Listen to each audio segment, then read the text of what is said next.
so I don't. Okay, good evening, everybody. Welcome to the 6th lecture in the Jewish Council of North Central Florida's ongoing lecture series called One Nation Under God, Religion's Impact in the United States, on the United States.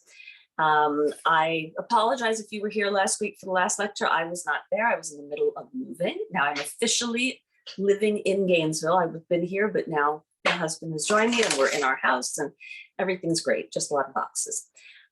Before we get started, a little bit of housekeeping. Please keep your mics muted, except for the speaker, Rachel. If you unmute yourself and there's ambient noise in the background, I can mute you. Then if you want to ask a question at the end, you're going to have to unmute it. Speaking of asking questions, if you want to ask a question, we prefer, I don't think it's going to be a huge group, but we prefer that you raise your little yellow hand that you will find in the participant section, and then we will call on you. And if you don't know and we are able to see you, then we'll just call on you as well. I wanted to thank a couple of very important organizations that have partnered with us. First and foremost is the Florida Humanities Organization based on the west coast of Florida. They are basically supporting this series, and without them, we would not have been able to do it. If you don't know their work or not familiar, highly recommend visiting their website because they like sponsoring, offering grants to community programs and events, and which is why this is free and open to anybody who wants to participate. And you can find out all the other programs that they offer, and pretty much I think they're all free. And a lot of them are virtual these days. So they are awesome, and I thank them. Then the Center for Jewish Studies at the university, our very own University of Florida, and that's where Rachel's from, and you'll hear her bio in a second. And then connected to the Center for Jewish Studies, the UF Price Judaica Library. And if you're on here, then you've received all of my emails, and you know that the Price Library has been curating information for this program for each lecture. So from all of their databases. So all you need to do is go to the link through the emails that I sent to you, and it will go to the main page of our lecture series. And then Rebecca Jefferson, who's the curator, she posts documents or supplemental reading that complement the lecture that we are doing. So with that, I'm going to turn the floor over to our JCNCF board member, Eitan Oren, and he's going to introduce our speaker and then take it away. I'm going to spotlight you both, and then you'll take it away, Rachel. Thank you, Linda. On behalf of the JCNCF board, it's my privilege and honor to introduce tonight's speaker. Professor Rachel Gordan is the Bud Shorstein Fellow of American Jewish Culture at the University of Florida, where she is a professor of religion and Jewish studies. She received her BA from Yale in American Studies, a Master's of Religion from Yale Divinity School, and her PhD from Harvard in North American Religion. After receiving her PhD, she held postdoctoral fellowships at Northwestern and the University of Toronto before teaching at Boston University and Brandeis. Professor Gordan researches Judaism and Jewish culture from the early 20th century to today. And I know from firsthand experience, I was in her class last semester, which was excellent, great teacher, that her research has a particular focus on the immediate post-World War II era middlebrow culture, which I learned about, and American Jewish literary history. So as Linda said, thank you to Florida Humanities Organization, the Center for Jewish Studies, and the Price Judaica Library. And now we are all in for a treat. Professor Rachel Gordan. Thank you so much, Eitan and Linda. It's so wonderful to be here.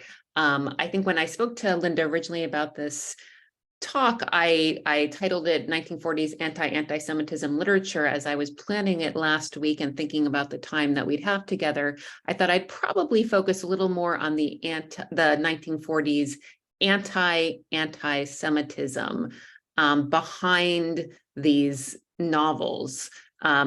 These are some of the novels that I'm talking about when I say 1940s anti-antisemitism novels. Some of them you've probably heard of. This is Arthur Miller's novel Focus, which became a film. I think it was in the past 10 or 15 years that it was a film. So they did it recently, but it was published in 1946. Saul Bellow also had a 1940s anti-anti-Semitism novel.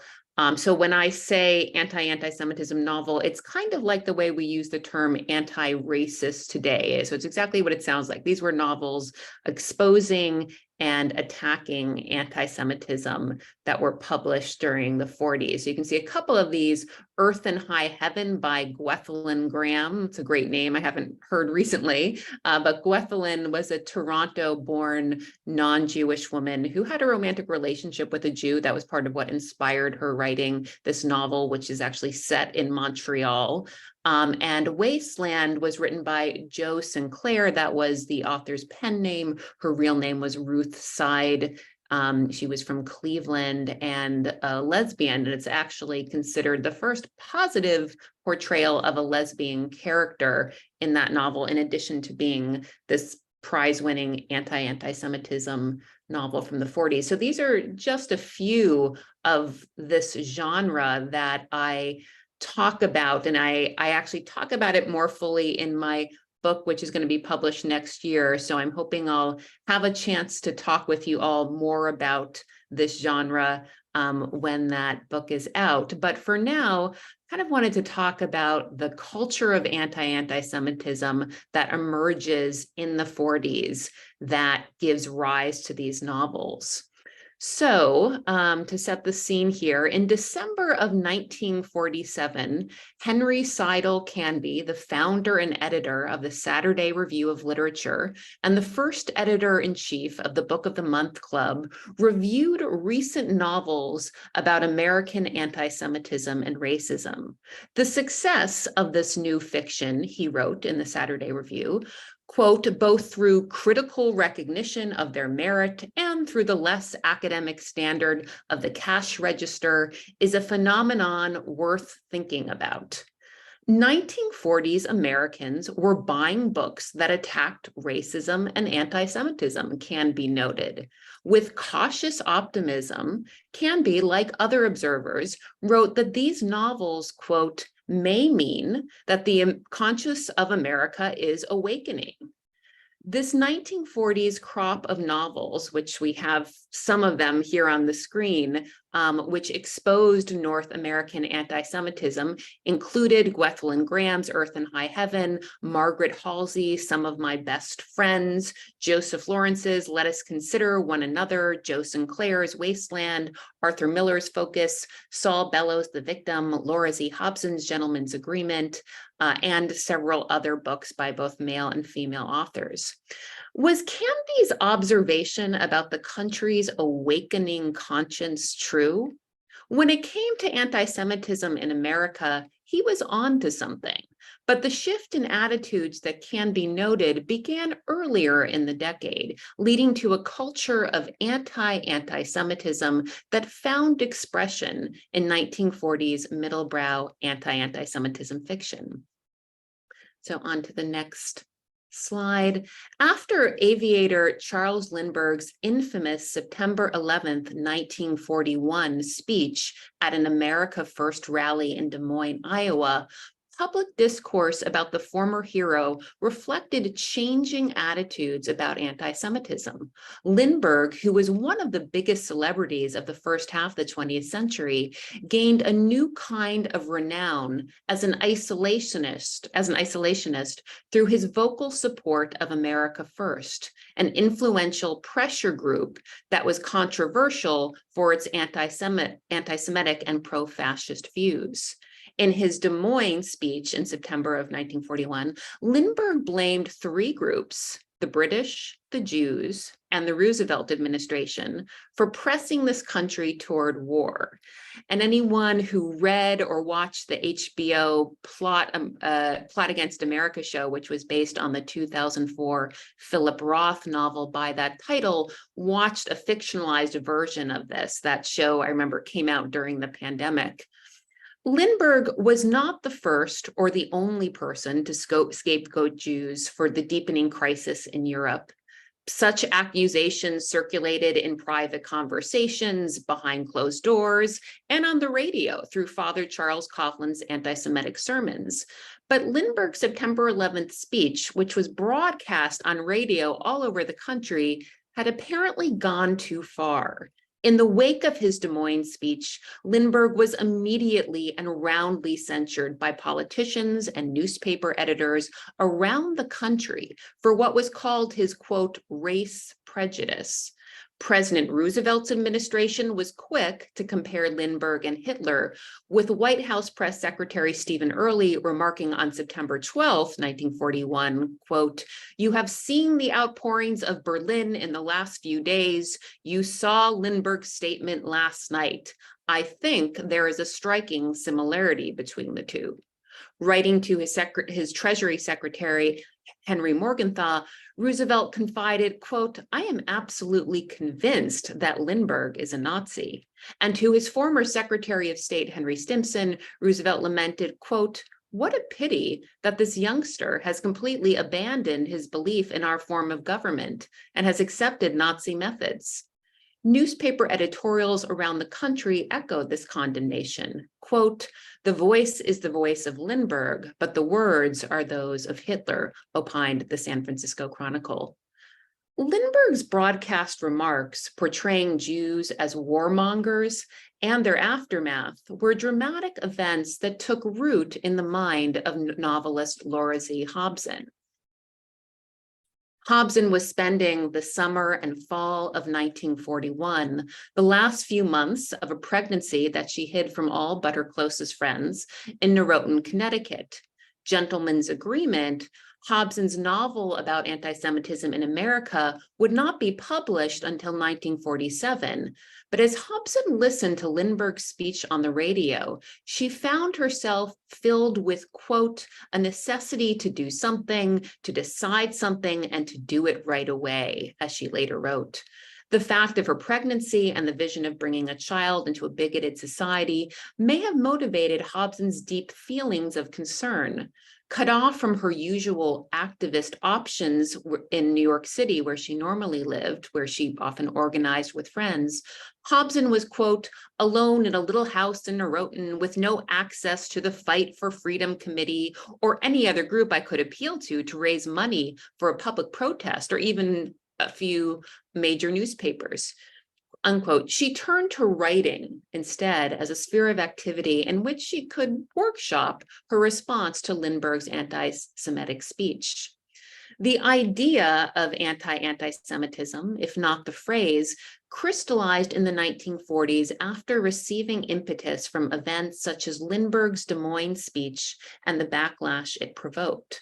Social scientists found that, quote, "Lindbergh's charge against the Jews attracted more public attention than the other parts of his threefold indictment." Many Americans sought to distance themselves from Lindbergh's accusations based on an October 1941 survey, which found that only 6% of the sample spontaneously named Jews as a group trying to get the country into the European War. A few months later, the Japanese attack on Pearl Harbor strengthened the culture of anti-antisemitism as Jewish interests aligned with the country's defense imperatives. Is Lindbergh a Nazi? Read the title of a 1941 pamphlet raising the question, sparking a turn in public opinion against the national hero. In the Lone Star State, quote, "Stay out of Texas, House roars out to Lindbergh," read a typical headline. At Notre Dame University, philosopher Professor Francis McMahon denounced Lindbergh for his unchristian and un-American attack upon, quote, "our Jewish people," declaring, "I cannot remain silent while you foment the spread of anti-Semitism at a moment when the Jewish people sustain one of the supreme agonies of their history." Lindbergh's anti-Semitic remarks occasioned an outpouring of public statements that, in effect, reversed the content of his Des Moines speech.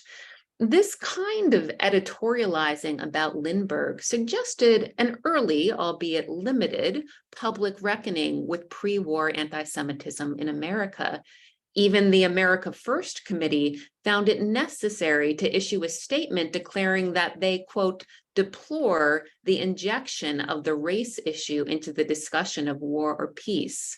This led the New York Times to editorialize in passing. On the subject, excuse me, on the subject of Jews and race, which was a topic that the Times likely would have avoided were it not for the need to criticize Lindbergh. The Times wrote, quote, passing over the question whether a religious group whose members come from almost every civilized country and speak almost every Western language can be called a race, let us examine what Mr. Lindbergh actually said. So here we see the Times getting into this debate about, are Jews a race? Now that Hitler clearly thinks of Jews as a race, it becomes less acceptable or legitimate for Americans to continue this race thinking about Jews. Similar to the declarations coming from other newspapers, the New York Times firmly stated that, quote, we do not believe that anti-Semitism will ever gain ground in this country so long as the masses of our people are true to the great tradition on which this republic was founded and for which such a multitude of known and unknown heroes have labored, sacrificed, and given their lives. In suggesting that real Americans did not engage in anything resembling Nazi behavior, such statements made clear that Hitler had introduced a new standard for what counted as serious anti-Semitism. And yet, the Christian Century, a magazine, noted the cognitive dissonance that Americans appeared willing to bear. They editorialized, quote, 100 clubs and hotel foyers rang with denouncement of Lindbergh on the morning after his Des Moines speech, clubs and hotels barring their doors to Jews. American media coverage coded the Nazis' racist and violent anti-Semitism as consummate evil, while native anti-Semitism often went unmentioned.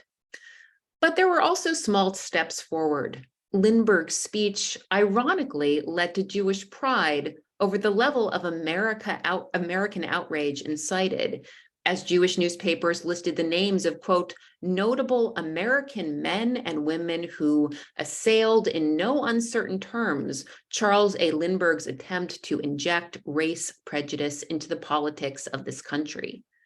American Jewish organizations seized on the public uproar as an opportunity to broadcast their vision of the American position in America, as the American Jewish Committee and the Jewish Labor Committee denounced the, quote, unsupported and unsupportable charge impugning the patriotism of Americans of the Jewish faith in Lindbergh's speech. They stated, quote, our interests and those of our country are one and indivisible.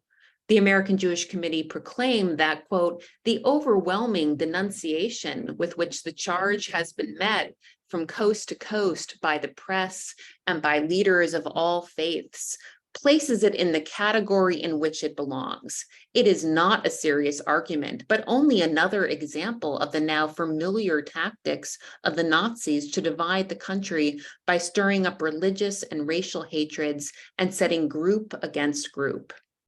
Relief came to liberals who opposed American firsters in seeing Lindbergh's position publicly labeled as fringe and un-American. Republican Wendell Willkie criticized the speech as, quote, the most un-American talk made in my time by any person of national reputation. If the American people permit race prejudice to arrive at this critical moment, they little deserve to preserve democracy. Lindbergh's Des Moines gaffe was a godsend to interventionists. Quote, neither Roosevelt nor Harold Ickes made a public comment, but then they didn't have to. The national reaction was already one of outrage, notes the historian Lynn Olson. With Lindbergh's speech reported and countered all over the country, it was as though the mask had slipped from the former national hero. And to Jews, the important thing was that their fellow citizens realized there had been a mask in the first place, that anyone who harbored such feelings about Jews was not truly an American hero. Anti-Antisemitism, a term used in the 1940s, is the one I used to capture a 1940s liberal sentiment. It was a convenient term to signal America's desired distance from European and fascist bigotry without having to say too much about actual Jews. As the sociologist Jeffrey Alexander observes of the sudden popularity of anti-Antisemitism in the 1940s, quote, "It was not that Christians suddenly felt genuine affection for or identification with those whom they had vilified for countless centuries as the killers of Christ. Rather, the Nazis were declared America's enemies, and if Nazis singled out the Jews, then the Jews must be singled out by Democrats and anti-Nazism. As one historian put it, World War II saw the merging of Jewish and American fates as Hitler became the greatest enemy of both Jewry and the US. In view of the pervasiveness of anti-Semitism earlier in the century, this 1940s reversal of attitudes was dramatic, and it affected liberal American self-understanding. During the war, the Nazis were sheltered under the title of Axis and enemy. Victory in Europe, however, brought more than simple joyous relief to the Allies. Shocking images of the concentration camps brought home incontestable evidence of the unprecedented horror of Nazi brutality. As a result, post-war Americans sought to reject earlier racist discriminatory policies and ideas, or at least those that applied to Jews. During the 40s, anti-Antisemitism found expression in literary and popular culture, with an increase in books, both fiction and nonfiction, about anti-Semitism. Quote, "Jews emerged as the social minority by which to measure the purity of American democracy," writes literary historian Gordan, who observes a surprising number of books about anti-Semitism published in the 1940s. Not only Gentleman's Agreement, which was made into a film shortly after the novel's publication, but also Crossfire, another 1947 movie about American anti-Semitism, received multiple nominations during the 1948 Academy Awards, with Gentleman's Agreement winning the award for Best Picture. The prominence of anti-Semitism as a theme at the 1948 Oscars was one of several indications that anti-Semitism had become central to the country's post-war liberal creed and part of America's global moral leadership. This change of ideals is not to be confused with the disappearance of anti-Semitism, as we know. Discrimination towards Jews in the form of university quotas, housing covenants, restricted country clubs, and hiring discrimination continued well past the 1940s. And as the war raged, anti-Semitism was actually on the rise, even as the ideal of anti-Semitism developed among liberals. A decade later, the 1958 bombing of Atlanta's Hebrew Benevolent Congregation served as a reminder that the 1940s culture of anti-Semitism had not ended American anti-Semitism. Anti-Semites found new causes for their hatred, such as Jewish activism on behalf of segregation, of integration during the civil rights movement. As usual, everyday behavior, and especially that which occurred on the other side of closed doors, lagged behind some of these progressive values. But shifting national ideals were significant. They pointed to liberal aspirations and curtailed some public bad behavior. More frequent messaging about the need to fight discrimination against Jews suggested a change in culture. During the first half of the 20th century, particularly the 20s through the early 40s, overt and covert anti-Semitism in the US was so ongoing and pervasive in the non-Jewish majority that it often seemed neither worthy of discussion nor, because it was so unpleasant to its targets, a topic fit for polite conversation. Indeed, when Gentleman's Agreement was published in 1947, one review explained the novel's premise of a non-Jew pretending to be Jewish and that he, quote, had the usual experiences. It was not even necessary to spell out those usual experiences. So well known were the anti-Semitic slights that Jews faced. Experiencing anti-Semitism often seemed like just part of what it meant to be Jewish. This is not to say that individual Jews did not feel indignation or that they lacked agency in the face of such discrimination, but there is an element of acceptance of anti-Semitism as almost part of the air one breathed. 21st Americans, in contrast, speak of sporadic anti-Semitic incidents, with the Squirrel Hill Synagogue shooting the most violent. For typical American Jews of the 20s and 30s, anti-Semitism affected nearly every aspect of life: housing, educational opportunities, profession, recreational activities, social clubs, dating, and friendships. Accepted as a matter of course, discrimination against Jews shaped an individual's aspirations and dreams, determining what a young Jew believed was possible. This largely taken for granted quality of anti-Semitism by both perpetrators and victims of American anti-Semitism was punctured a bit at mid-century with the rise of anti-anti-Semitism.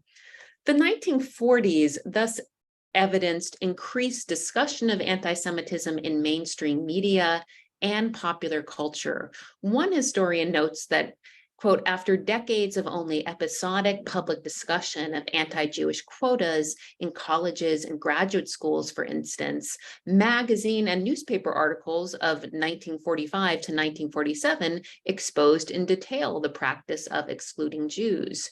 These years saw the publication of important nonfiction books about anti-Semitism written by non-Jews, such as a book by Isaac Graeber and Stuart Henderson called Jews in a Gentile World, which the Atlantic Monthly praised for showing that anti-Semitism and the American Constitution are wholly incompatible.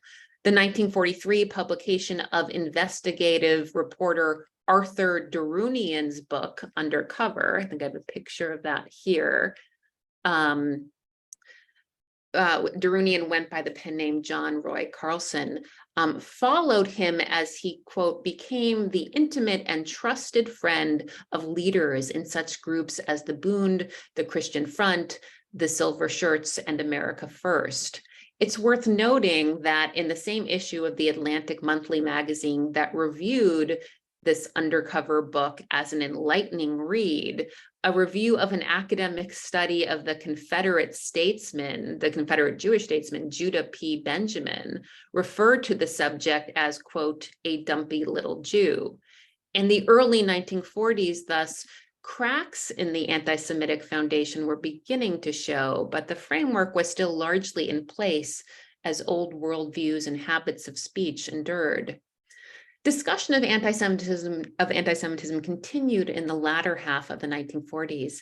The American edition of Jean-Paul Sartre's Anti-Semite and the Jew was published in 1948, as was Carey Williams' book, A Mask of Privilege, Anti-Semitism in America. Commentary magazine brought anti-Semitism into the center of a 1940s literary discussion when the magazine published a symposium on American literature and the younger generation of American Jews. One of the questions that was posed to a group of writers that included Alfred Kazin, Howard Fast, Lionel Trilling, and the poet Muriel Rukeyser was whether their perspective as artist and citizen has been affected by anti-Semitism. This was in 1944. The answers varied, but the writers voiced optimism, as Isaac Rosenfeld, one of the contributors who was then an assistant editor at the New Republic, put it, Jews had become specialists in alienation, quote, the one international banking system that Jews actually control. And as a result of anti-Semitism, they had a unique perspective on societal shortcomings. Rosenfeld wrote, quote, no man suffers injustice without learning vaguely but surely what justice is. Rosenfeld continued explaining that the desire for justice, once it passes beyond revenge, becomes the deepest motive for social change. Out of their recent sufferings, one may expect Jewish writers to make certain inevitable moral discoveries. These discoveries, enough to indict the world, may also be crucial to its salvation. So, along with acknowledgement and discussion of anti-Semitism came recognitions of its implications for creative minds. The best-selling Jewish novelist Edna Ferber, let's take a look at her, was in the vanguard of this literary anti-Anti-Semitism with her 1939 autobiography, A Peculiar Treasure. Here are just a few of the many editions of that book that have come out. When Ferber wrote in the opening pages of this memoir, quote, "I should like in this book to write about being a Jew. All my life I have been inordinately proud of being a Jew." It signaled a divergence from old ways of thinking about Jewishness as a misfortune that had characterized much earlier American Jewish writing. Ferber's statement, quote, "I can't account for the fact that I didn't resent being a Jew," may have read like a challenge to the status quo, verily a countercultural pronouncement, as Ferber went on to explain that despite her upbringing in an anti-Semitic Midwestern town, she had always felt her Jewishness was a privilege. 2,000 years of persecution have made the Jew quick to sympathy, quick-witted, he better be, tolerant, and humanly understanding. Publicly calling oneself a proud Jew was a much more revolutionary act in the 1920s and 1930s than simply being a Jew. The latter was about ancestral identity and could be hidden. The former faced pushback both from many Jews whose attitude was often from bitter experience that their Judaism was almost a handicapped and best hidden, and from the general non-Jewish population who on the whole disdained Jews and might find the claim laughable. Similar to the anti-Anti-Semitism novelists of the 1940s, Ferber based her anti-bigotry narrative on the country's democratic ideals, an argument that previous generations of American Jewish writers, including the poet Emma Lazarus, also employed. If Americans would only tend to the garden of the soul and spirit of America, Ferber wrote, they might cut down the weeds of bigotry and racism that had become overgrown and keep the country true to its democratic ideals. To understand the transformation in attitudes that this anti-Anti-Semitism brought about in the 1940s, consider the first half of the 20th century. In the early nativist-imbued decades of the 20th century, the country's mission was aptly encapsulated by President Calvin Coolidge's slogan to keep America American by preserving its old white colonial stock, as some describe the preferred ancestry of American citizens. Even in the late 1930s, when news of Hitler's persecution of Jews, if not its full scope, reached the US, Americans persisted in their xenophobia. 2 months after the November pogrom of 1938, when a poll asked Americans if the US should accept 10,000 Jewish children from Europe, 60% answered no. In the next year, the SS St. Louis, with more than 900 Jewish passengers fleeing the Nazis, was turned down by immigration authorities in Miami after being refused entry to Cuba. Finally, they were forced to return to Europe, where Belgium, France, Holland, and the UK took the refugees in.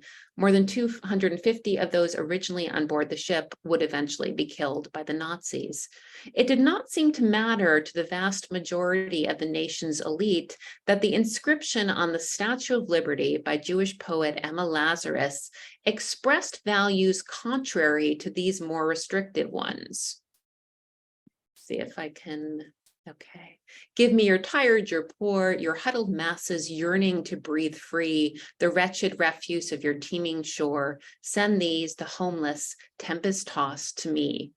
These words may have been on Liberty's pedestal, but they had not penetrated the hearts of much of the country's social and governing elite. Shifting tides of opinion arose in part from the fear of failing to live up to American ideals. During the 1930s and 1940s, a few articulate voices exhorted Americans to beware of how easily public opinion might slide toward Nazi ideology. It Can't Happen Here, Sinclair Lewis's 1935 dystopian novel, was one popular example of this crying out in the wilderness. but on a smaller scale. So was a 1940 editorial in the Louisville, Kentucky Courier Journal. Quote, "We are lost if we accept this crime," ran the op-ed headline, noting Americans' acceptance of Hitler's persecution of Jews. Observing the contrast between the noble ideas engraved on the Statue of Liberty and recent remarks of Charles Lindbergh, the editorial concluded, quote, "We have failed. We have failed miserably, but we have not yet denied the dream. Lofty American ideals still existed, even if they seemed to be floating too high above ground. Failure could always be redeemed," the editorial reminded readers, quote, "Even with the Negro, where our failure has been most base, we still hope and we still slowly improve. Anti-Semitism is the entering wedge for racism, and racism, once accepted, America becomes an impossibility," unquote. These were cautionary voices reminding Americans not to lose sight of their democratic path. By the mid-1950s, awareness of the dissonance between the nation's ideals and the reality of American racism and xenophobia had grown, perhaps partly as a result of the 1940s culture of anti-anti-Semitism. The Anti-Defamation League invited a Massachusetts senator who was a descendant of Irish immigrants to write a book about immigrant contributions to America. In his 1958 book,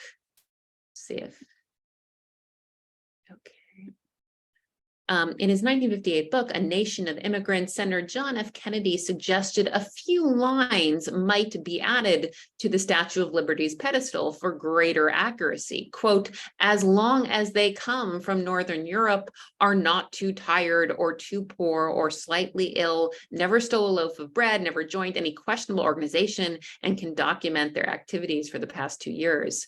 That a Catholic politician with his sights on the White House was willing to publish this critique of America's restrictive immigration policy may have been a sign that the mainstream appraisal of the country's restrictive immigration policy was changing. By the 1950s, a culture of anti-anti-Semitism fueled by Americans' post-war sense of themselves as the opposite of Nazis, an irony to be sure, considering the Nazis learned from American racism, collided with older nativist views of immigrants, sometimes leading to criticism of the racist attitudes of previous generations. While there were no silver linings to be found in the rise of Hitler, his regime, more clearly than ever before in the history of the Jewish problem, identified the cause of anti-Semitism with the forces of political reaction, corruption, and aggressive war. By making anti-Semitism the ideological cornerstone of Nazi domestic and world policy, Hitler's atrocities against the Jews had a reverse effect in that for all opponents of Nazism, there developed a greater awareness of the dangers of anti-Semitism. Once it became firmly associated with the Nazis, anti-Semitism was easier to call out as unacceptable among Americans. As scholars have shown, this nascent change had more to do with American triumph over Nazism than with recognition of Jewish trauma from the Holocaust. But alongside this sentiment, anti-anti-Semitism became central to good Americanism. As one historian put it in 1945, it was as though the rise of Hitler had introduced a novel equation to supporters of democracy. The enemy equals Nazi equals anti-Semite. The corollary was that mid-century Americans should be anti-Semitic. This was the idea that would inspire the anti-Semitism novelists of the 1940s. When Laura Z. Hobson, let's see if we can see her. When Laura Z. Hobson found herself preoccupied with Charles Lindbergh's remarks in September of 1941, she began to formulate her response in a draft of an essay that she titled Choice. Sorry, did you? I can't bear to get them. Oh. Sorry, I muted them. Okay. When Laura Hobson found herself preoccupied with Lindbergh's remarks in September of 1941, she began to formulate her response in a draft of an essay that she titled Choice for Gentiles, with signs of her growing confidence in broaching the topic of anti-Semitism, a boldness that came in part from observing the public's reaction to Lindbergh. Hobson presented her readers with a choice, quote, "There are 122 million Gentiles. You are strong. You are many. There are 7 or 8 million Jews, of which I am one. You can drown us, shoot us, poison us all, and have done forever with the Jewish problem." They were harsh words. Quote, "Go ahead and get on with it," she wrote. "Be efficient as Americans are. Clean us out neatly, nicely, but with no weeping in the night. And then pay your price like men. Pay it fully, pay without whining or regretting, say farewell forever to your beautiful phrase about life and liberty and the pursuit of happiness, and to that other, that all men are created equal. Among you, let all Catholics or Mormons or Seventh-day Adventists quit feeling safe, secure. For never again could any religious minority feel secure to worship their God as they wish. Yes, the price would be big. The price would claw to bits America's monumental history, lay waste her simple, most noble concept of democracy. The full price would break most American hearts. Either pay it like men or have done with the tawdry torture of anti-Semitism. Hobson tried to publish this essay. She sent it to her friends, the Time Incorporated publisher Henry Luce, whom she was close with, and the journalist Dorothy Thompson. In 1934, Thompson had become the first American journalist expelled from Nazi Germany after she published critical comments about Hitler. And during the 40s, Thompson wrote a monthly column for the Ladies' Home Journal. It was through her ex-husband, publisher Thayer Hobson, that Laura C. Hobson became friendly with Thompson and her then husband, Pulitzer Prize-winning novelist Sinclair Lewis. That personal friendship with Sinclair Lewis gave Hobson confidence in her own novel writing, as she later recounted in her autobiography. Neither Luce nor Thompson was able to publish Hobson's essay. This failure to publish might have meant that the essay was too harsh, but both Luce and Thompson replied to Hobson in solidarity. Henry Luce wrote to Hobson, quote, "One should have watchdogs against intolerance, and thank God the dogs barked plenty last week." He was referring to the outcry after Lindbergh's Des Moines speech. Although it was disappointing not to have the essay published, the act of writing it had helped Hobson clarify her own response to anti-Semitism. It also illuminated a truth that would become central to the plot of her best-selling novel, Gentleman's Agreement. Anti-Semitism was not solely a Jewish problem. The majority culture, Hobson would show in her novel, was the group most responsible for affecting change. This was the powerful anti-Semitism lesson at the heart of Gentleman's Agreement. So that is just a taste of where the genre of anti-Semitism novels came from and the kind of shifting culture that was inspiring them and which they were kind of soaking in. So I'd love to hear your thoughts or questions if you have any to share. Okay. If anybody would like to ask a question of our esteemed speaker, please raise your hand, preferably with the yellow handle, although I'll cruise down the list. I'll cruise through the pictures to see if anybody's raising a hand. And while we're waiting, I'm going to launch a poll. So if you wouldn't mind taking a moment to answer this. It's part of our, as Rachel knows, getting grant funding, there's always a research component. So we have to be able to tell them that we ran polls. Okay, it should show. Thank you everyone for I'm not going to end it yet. No questions? I guess you've taught them everything possible that they could possibly ever want to know.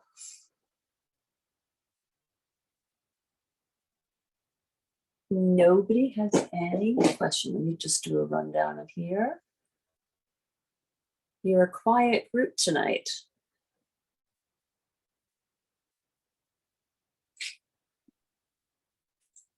Well, thank you for voting in the poll. Hang on, let me just take a picture of this because I need to have it.